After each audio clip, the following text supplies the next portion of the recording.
Salam untuk kita semuanya, berjumpa lagi dengan saya di channel Aritelo Tutorial, tempat kita untuk berbagi informasi seputar informasi pendidikan dan informasi guru, serta informasi honorer dan informasi lain yang ada hubungannya dengan dunia pendidikan dan guru dan dunia honorer, atau informasi lain yang relevan.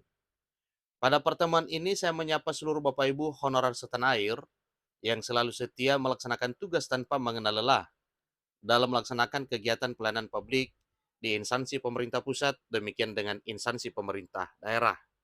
Saya yakin Bapak Ibu honorer selalu semangat dan selalu dalam keadaan sehat walafiat. Tentunya informasi ini Bapak Ibu merupakan satu kabar gembira yang perlu diketahui oleh seluruh Bapak Ibu honorer, terutama Bapak Ibu honorer yang kualifikasi akademiknya hanya lulusan SMA. Nah, Bapak Ibu, mengenai hal ini, tentunya ini disambut gembira oleh seluruh Bapak Ibu honorer, terutama Bapak Ibu honorer yang hanya lulusan SMA. Honorer lulusan SMA segera diangkat jadi P3K melalui dua metode terbaru. Faktor ini jadi penentu utama kelulusan. Bapak Ibu, mari kita simak sampai selesai. Dan jangan lupa bagi Bapak Ibu yang sedang menonton, demikian dengan Bapak Ibu yang mungkin baru menemukan informasi melalui channel ini, dukung dengan cara like dan subscribe, share, dan komen, serta nyalakan tombol notifikasinya supaya semua informasi yang disalurkan melalui channel ini selalu update di layar Bapak Ibu.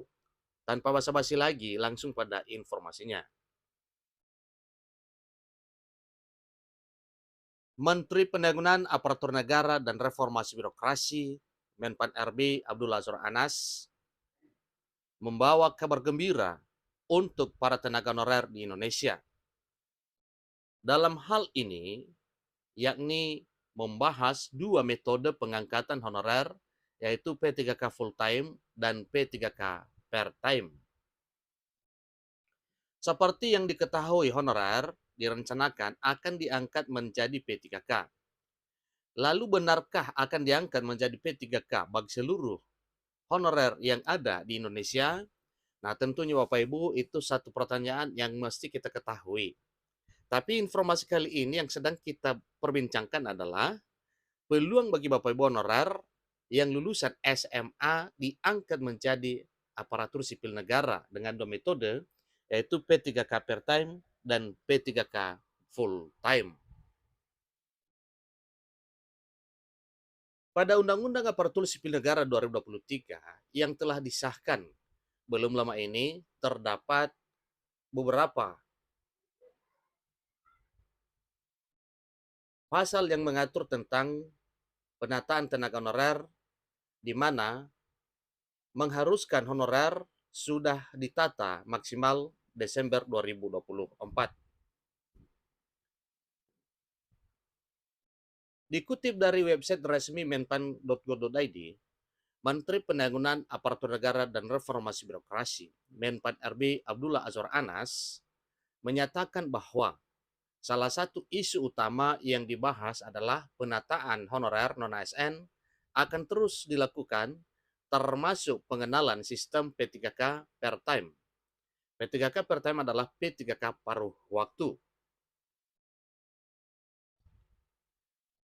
Menteri Pendayagunaan Aparatur Negara dan Reformasi Birokrasi, Menpan RB Abdullah Azwar Anas, mengatakan bahwa kehadiran P3K part time akan memberikan fleksibilitas yang lebih besar bagi seluruh tenaga honorer untuk tetap eksis dalam kegiatan di luar jam kerja.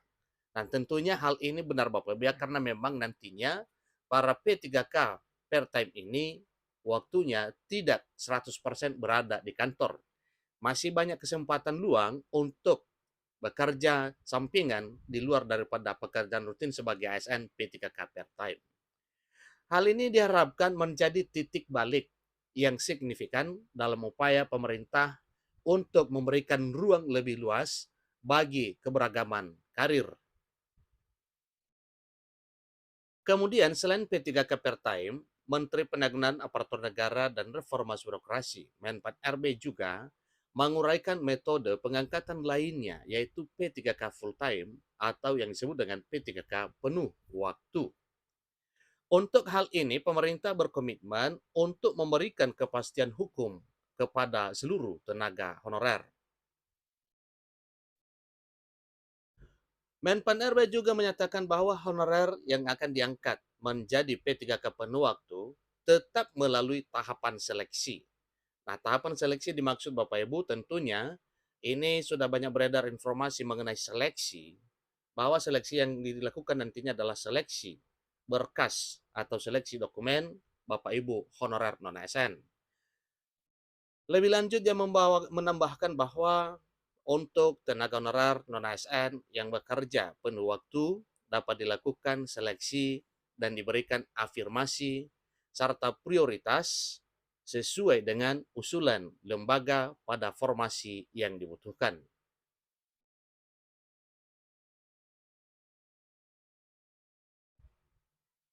Yang menegaskan bahwa P3K per time dan P3K penuh waktu sama-sama akan mendapatkan nomor induk pegawai atau NIP serta status sama dan mendapatkan SK pengangkatan dan penetapan NIP dari Badan Kepegawaian Negara.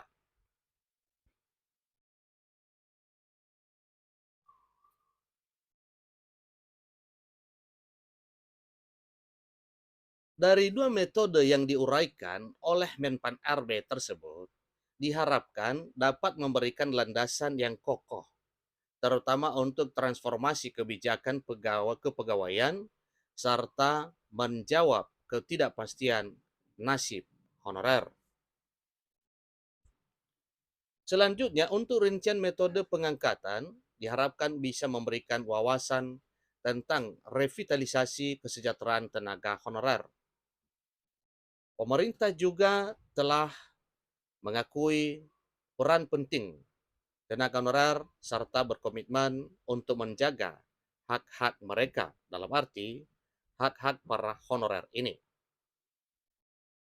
Hal ini dapat dilihat dari peningkatan pemberian tunjangan, jaminan kesehatan, dan berbagai fasilitas lainnya.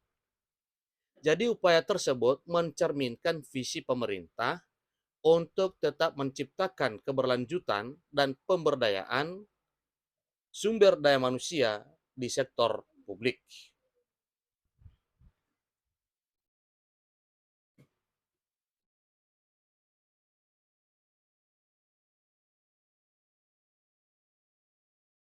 Menteri Anas juga menyatakan bahwa pemerintah menempatkan tenaga non-ASN yang telah mengabdi untuk diberi afirmasi terlebih dahulu agar masuk ke P3K.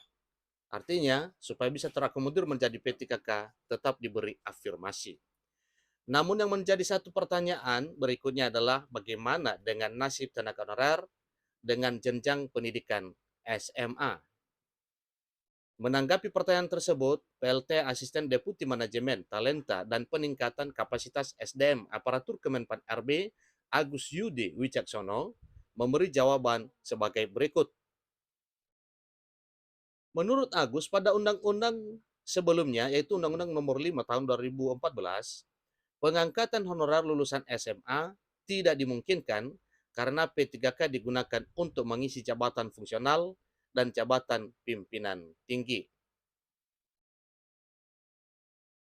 Akan tetapi pada Undang-Undang Nomor 20 Tahun 2023, Agus menuturkan P3K sudah bisa mengisi jabatan pelaksana.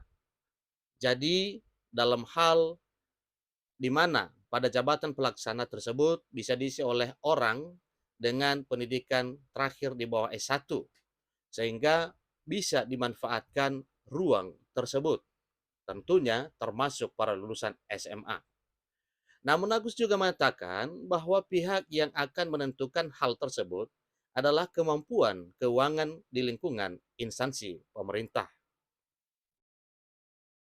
Hal serupa juga diungkapkan oleh ASDEP, perencanaan jabatan, perencanaan dan pengadaan SDM aparatur, di mana pihaknya akan menyikapi atau menyiapkan satu formasi untuk mengakomodasi seluruh honorer lulusan SMA.